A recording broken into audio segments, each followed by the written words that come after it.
More than 1,000 civilians were killed in Afghanistan in the past month alone. We have joining us now for more security analyst Chidi Wanu on the Afghan conflict. The speed of the Taliban advance is taking many by surprise, with regional capitals falling like dominoes. Now, international forces spent years training Afghan forces to prepare them to take on the militants. So how have they managed to gain ground so quickly? Good afternoon. Thank you for having me. I think the nature of the Taliban's advance has taken everyone by surprise. The withdrawal was predicated on the Afghan forces being able to hold on much longer. But what you see is a classic example of the nature of Afghan warfare, in that the winning side, or the stronger side, is able to convince, the losing side, many members of the losing side, to surrender or to change over sides. So a lot of what you see in terms of the Taliban advance is not just them taking positions, it's also the defenders either surrendering or switching sides or just refusing to fight.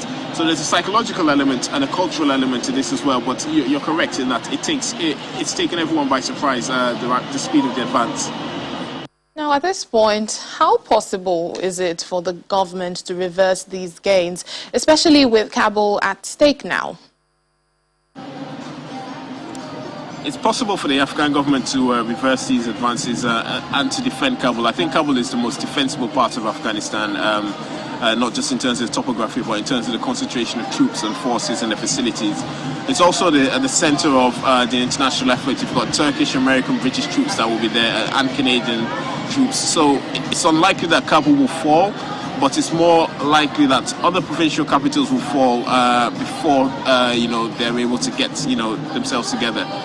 The biggest problem is that there is a deficit of forces and there's not enough air support to go around. But if they're able to come up with a cohesive, a good comprehensive plan, they should be able to hold the advance and then start taking back these provincial centres. All right, just finally, a lot of people, including the UK Defence Secretary, have pointed fingers at the US. Do you think the withdrawal of US forces was a bit rushed, perhaps?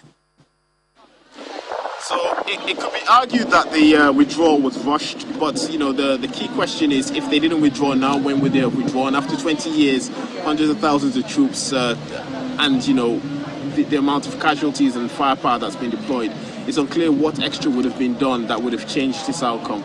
So there is an argument that yes, it's been rushed, but there was, this outcome is what's happening is what's happening.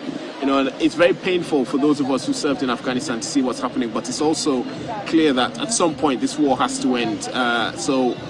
There is an argument that can be made, an academic argument, that this was rushed, but at the end of the day, the outcome is what it was going to be.